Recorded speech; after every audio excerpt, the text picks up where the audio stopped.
সম্মানিত উপস্থিতি, আমরা মুহররমের তাৎপর্য গুরুত্ব নিয়ে আমরা কথা বলতেছি। হযরতে উমরের কাহিনী পর্যন্ত আমরা এসেছি। এখন আছে উসমান, আলী, তারপরে হলো আপনার হাসান, হুসাইন, মুয়াবিয়া, ইয়াজিদ। আমরা সংক্ষেপ হলেও আজকের ঘটনাটা আমরা দীর্ঘ করব না। 3 সপ্তাহ হচ্ছে, আমরা সামনের দিনে আমরা নতুন আঙ্গিকে আলোচনা করার চিন্তা ভাবনা করব। হযরত ওমর রাদিয়াল্লাহু তাআলা আনহু, তার পরিচয়টা আমরা গতদিনেই জেনেছি। কোথায় তার জন্ম ছিল, তার বাবার নাম খাত্তাব, তিনি কিভাবে নির্যাতন করেছিলেন ওই সমস্ত সাহাবায়ে কেরামদেরকে, কিন্তু আল্লাহ তাআলা তাকে এমন ভাবে কবুল করে নিল। ফুরাত নদীর তীরে দাঁড়িয়ে ওমর বলে, একটা কুকুর যদি না খেয়ে মারা যায়, আমি উমারকে আল্লাহর দরবারে হিসাব দেয়া লাগবে। সুবহানাল্লাহ। কতটা ভয় হলে, কতটা আল্লাহ ভীরু হলে মানুষ এইরকম কথা বলতে পারে। আর ভয়টা যে কতভাবে তিনি করতেন, আল্লাহর ভয়। আমার ভাইরা, বহু ঘটনা ওমরের জীবনী থেকে আমরা কিন্তু জানতে পারি।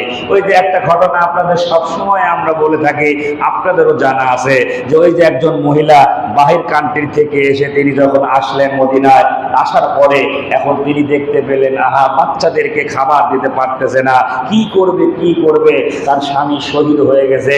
এখন সেই বাচ্চাদের খাবারের জন্য রাত্রে বেলায় তিনি ডেক্সির ভিতরে বা এরকম কোনো বাসনে এরকম আপনার পাথর দিয়ে সেই পাথরগুলো জ্বালাচ্ছিল। সেই জ্বালানো পাথর তার কিন্তু খাবার না, কিন্তু বাচ্চারা বারবার জিজ্ঞাসা করতেছিল, এই তো আর অল্প সময়, কি করবে, খাবার তো তার নাই।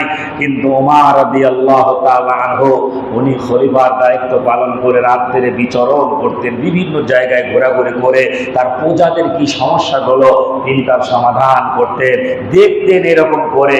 কিন্তু দেখতে দেখতেই এই দৃশ্যটা তার চোখে পড়ে গেল। বাচ্চাদের কান্নার আওয়াজ চলে আসলো কানে। তিনি এভাবে করে পর্দার ভিতরে মা তাকে অনুমতি নিয়ে ঘরের মধ্যে ঢুকে দেখতে পেলেন যে এইটা করতেছে, কিভাবে আপনি এই সন্তানদেরকে বোকা বানাচ্ছেন। তখন বললেন, কি করব পথি, আমি তো আসলে কি করব, আমার কোনো কিছু উপায় নেই, আমার স্বামী দুনিয়া ছেড়ে চলে গেছেন, আমি বাচ্চাদেরকে লালন পালন করতে পারতেছি না। আমি এসেছি উমারের কাছে অন্তত একটু সাহায্যের জন্য। উমার কিন্তু তার পরিচয়টা দিচ্ছে না যে আমি উমার, আমি খলিফা। কিন্তু আমার ভাইরা, অনেক কথাই হয়তো তিনি বলে ফেলেছেন না জেনে, যে এইবার উমার তখন খলিফা বলতেছেন, মা আপনি দাঁড়ান, আমি যাই।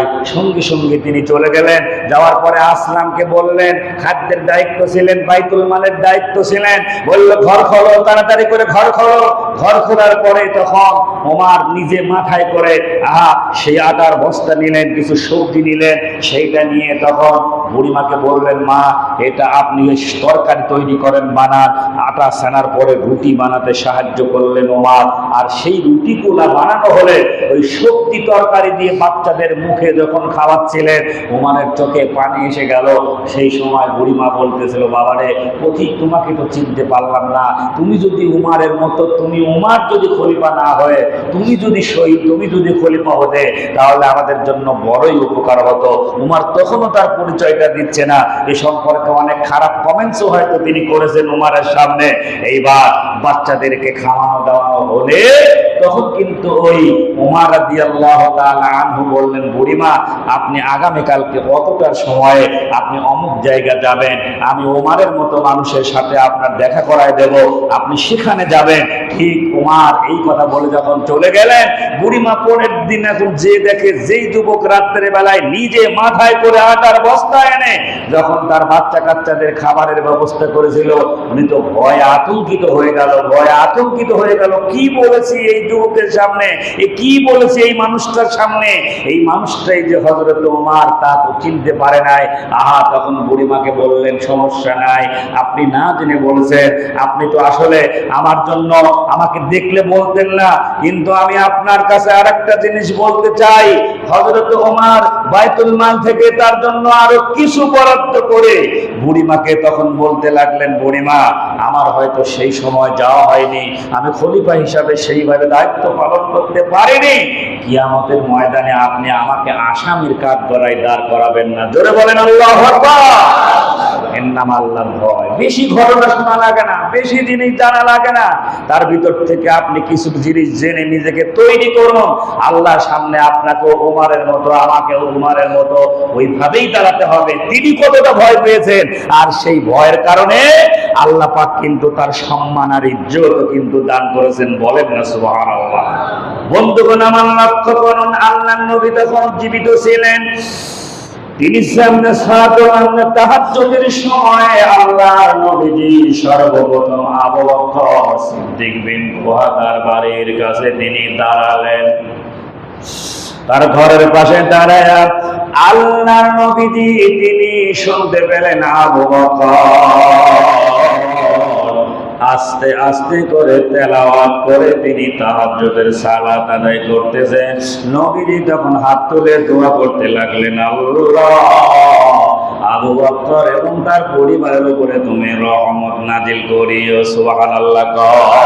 তার মানে হলো আবু বকরকে এমন ভাবে তৈরি করে দিয়ে নবীজি দুনিয়া ছেড়ে চলে যাচ্ছে। আল্লাহর দরবারে তাহাজ্জুদের নামাজওয়ালা, তাহাজ্জুদ গুজারিওয়ালা একজন মানুষকে তিনি দুনিয়ায় রেখে যাচ্ছেন। এইবার তিনি চলে গেলেন উমারের বাড়িতে। ওইখানেও যে তিনি দাঁড়ালেন, আবু বকরের মতো আস্তে আস্তে নয়, জোরে জোরে কোরআন কারীম তেলাওয়াত করতেছিল। অনেকে দেখবেন আস্তে আস্তে তেলাওয়াত করে, অনেকে জোরে জোরে তেলাওয়াত করে, অনেকে আস্তে আস্তে করে, আর অনেকে জোরে জোরে তেলাওয়াত করে। কিন্তু আপনার তেলাওয়াতটা যদি কম আপনার কানে আসে, ওইটা কিন্তু পড়তেও ভালো লাগে। আহা, উমারের জন্য বিশ্বনবী দোয়া করে তিনি ফজরের সালাতে চলে গেলেন। আবু বকর চলে গেল ফজরের সালাতে, উমার চলে গেল ফজরের সালাতে। এইবার নবীজি দুইজনকে সামনে নিয়ে বসে বললেন, আবু বকর আমি কিন্তু রাত্রিতে তোমার ঘরের পাশে দাঁড়িয়েছিলাম, তুমি তাহাজ্জুদের সালাতে আস্তে আস্তে করে কোরআনুল কারীম তেলাওয়াত করতেছিলে। উমারের কাছে বলতেছেন, ওমর আমি কিন্তু তোমার বাড়ির কাছেও দাঁড়িয়েছিলাম ঘরের পাশে, তুমি জোরে জোরে কোরআনুল কারীম তেলাওয়াত করতেছিলে। আবু বকরকে জিজ্ঞাসা করলেন, আবু বকর আস্তে আস্তে করে তুমি তেলাওয়াত করতেছিলে কেন বলো? এইবার আবু বকর বললেন, হে আল্লাহর নবী, আমি যাতে জোরে জোরে তেলাওয়াত করলে পাশের কারোর ঘুমের কোনো সমস্যা হতে পারে, এই জন্য আমি আস্তে আস্তে করে তেলাওয়াত করে তাহাজ্জুদের সালাত পড়েছি। উমারকে বলা হলো, উমার তুমি জোরে জোরে তেলাওয়াত করলে কেন বলো? উমার বলতেছেন, হুজুর গো আমার নিয়ত হলো জোরে জোরে তেলাওয়াত করতেছি, আমার কোরআনের তেলাওয়াত শুনে উঠে যেন আর একজন তাহাজ্জুদের সালাত পড়ে। সুবহানাল্লাহ। দুইজনের নিয়ত কি খারাপ? জোরে বলেন, দুইজনের নিয়ত কি খারাপ? একজনের নিয়ত যে আস্তে আস্তে পড়তেছি যাতে তার ঘুমের সমস্যা না হয়, আর একজনের সমস্যা কি জোরে জোরে তেলাওয়াত করতেছি, আমার তেলাওয়াত অন্তত শুনে আর একজন উঠেও যাতে সেও তাহাজ্জুদের সালাত পড়ে। ওমর এবং আবু বকরের এই দুই কথা শুনে আল্লাহর দরবারে তিনি দোয়া করলেন এবং বললেন যে এই ইবাদতের ভিতরে, সালাতের ভিতরে আবু বকরের সালাত আল্লাহর কাছে বেশি প্রিয় হয়েছে। সুবহানাল্লাহ। আচ্ছা বলেন তো, দুইজন সাহাবীর ভিতরে একজন বলে যে আল্লাহ বেশি প্রিয় করছে, মন খারাপ হয় না? হয় না? কিন্তু আল্লাহ নবী বললেন, ওমর আপনার মন খারাপ করার কোনো সুযোগ নাই, তবে আল্লাহ আপনার এত মর্যাদা দিয়েছে যে আমার পরে যদি কারো নবী বানাইতো আল্লাহ আপনার নবী বানাই দিত। সুবহানাল্লাহ। বলেন তো এখন খুশি না বেজার? বলে সেই উমারের কথা শুনতেছি, দেখেন আল্লাহ তাকে কত দূর পর্যন্ত নিয়ে গিয়েছে।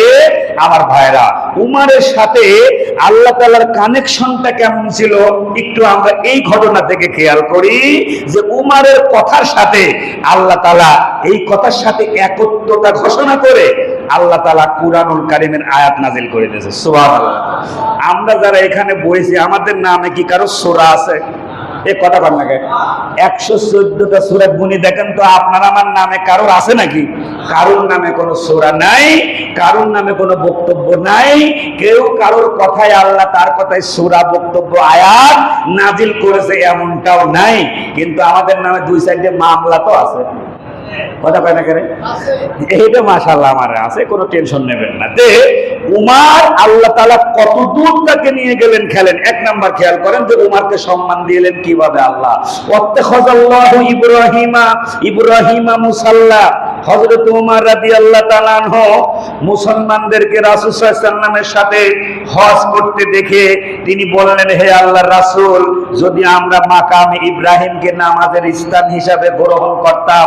পরে আল্লাহ তাআলা আয়াত নাজিল করে দিলেন সূরা বাকারা 125 নম্বর আয়াত, ওয়াত্তাখিযু মিন মাকাম ইব্রাহিমা মুসাল্লা।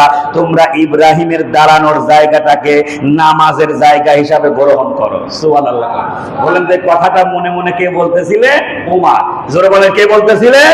উমর। তাহলে উমরের এই পছন্দটা রাসূলও কিন্তু ছিলেন। আমি রাসূলকে কিন্তু ছোট করতেছি না, রাসূলকে তো ছোট করা যাচ্ছে না, কিন্তু উমরের সাথে আল্লাহ রাসূলও ছিলেন। কিন্তু উমরের মনের এই কথাটা আমার আল্লাহর পছন্দ হয়ে আল্লাহ পাক আয়াতে কারিমা নাজিল করলেন সূরা বাকারা 125 নম্বর আয়াত, ওয়াত্তাখিযু মিন মাকাম ইব্রাহিমা মুসাল্লা।